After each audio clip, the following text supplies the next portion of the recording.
This channel does not promote any violent, harmful, or illegal activities. All content provided by this channel is meant for an educational purpose only.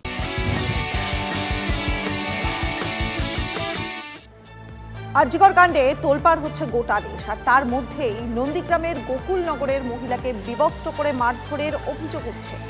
বিজেপির বিরুদ্ধে খড়গহস্ত তৃণমূল কংগ্রেস এবং রবিবার নন্দীগ্রামে যায় শাসক দলের প্রতিনিধি দল এবং এই ঘটনায় গ্রেপ্তার করা হয়েছে 7 জনকে। বিজেপির যোগ নেই, পারিবারিক বিবাদ, দাবি পদ্ম শিবিরের।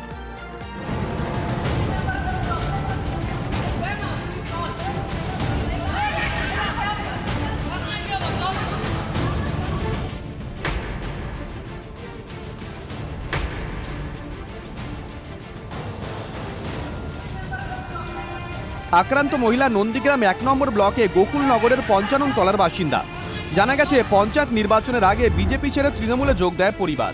অভিযোগ, ফের বিজেপিতে যোগ দেওয়ার জন্য চাপ আসছিল। পরিবারের অভিযোগ, 15ই আগস্ট মহিলাকে মারধর করা হয়।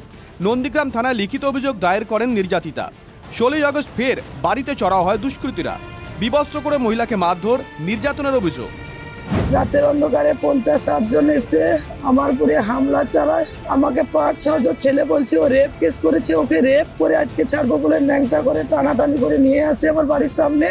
বিজেপি ওই সুপর্ণা দাস, বিজেপির সবাই নেতৃত্ব ওখানে ছিল, ওদের সাপোর্টে আমাকে মারধর করেছে। এটা বিজেপির পঞ্চায়েত সদস্য, বুথ সভাপতি সহ একাধিক ব্যক্তির বিরুদ্ধে অভিযোগ নির্যাতিতার।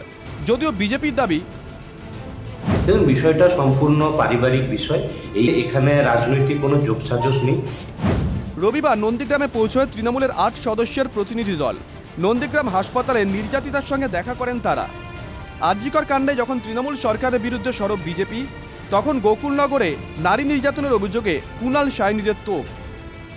যে মহিলাকে বিবস্ত্র করে তার সম্ভ্রম লুট করে লাগাতার মারা, প্রকাশ্যে রাস্তায় মধ্যযুগীয় বর্বরতায় হাঁটানো, তো তাহলে সেই দলের নেতারা অন্যদিকে তাকিয়ে ইস্তফার কথা বলছে, তো সেখানকার এমপি সাহেব কোথায়? যেখানে দরকার পড়েছে, সেটা ভাঙড় হোক, সেটা অন্য কোথাও নদিয়া হোক, সেটা কল্যাণী হোক, যখন দরকার পড়ছে মমতা বন্দ্যোপাধ্যায় আমাদের দিয়েছে। আমরা বিজেপির দলের মতো না যে আজকে আমাদের দলের কর্মী তার বিপদে আপদে আমরা তাদেরকে পাশে পাবো না, শুধু ভোটে। এটা বিজেপির কি স্যার? শুধু তৃণমূল কংগ্রেস করে বল। তুমি একদিকে যখন বলছো যে আরজিকরের বিচার চাই, আমরাও ফাঁসি চাই, একই মুখে একই জায়গায় এখানে বিজেপির এমএলএ আছেন, আমি তার কাছে বিনয়ের সঙ্গে বলতে চাই কি হচ্ছে।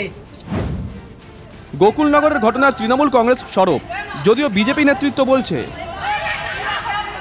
আমি এই পরিযায়ী কর্মচারীদের বলবো যে 60 বছরে রথিবালা আড়ি শিডিউল কাস্ট মা, তাকে যখন ভোটের 2 দিন আগে মাথা থেতলে খুন করা হয় মনসা বাজারে, ওই বাড়িটাও ঘুরে আসতে পারতেন তো, তাহলে তো বুঝতাম যে আপনারা মানব ধর্ম করতে এসেছেন, রাজনীতি করতে আসেন।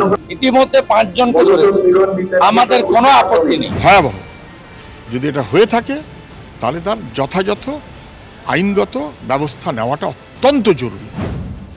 বিজেপি বুথ সভাপতি শম্ভু দাস সহ বেশ কয়েকজনকে গ্রেপ্তার করেছে পুলিশ। তদন্ত চলছে।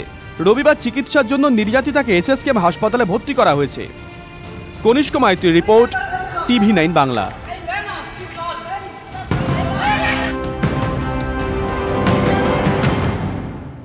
চলতি বর্ষায় হিমাচল প্রদেশে 51টি হরপাবান এবং মেঘভাঙা বৃষ্টির ঘটনায় প্রাণ হারিয়েছেন 31 জন।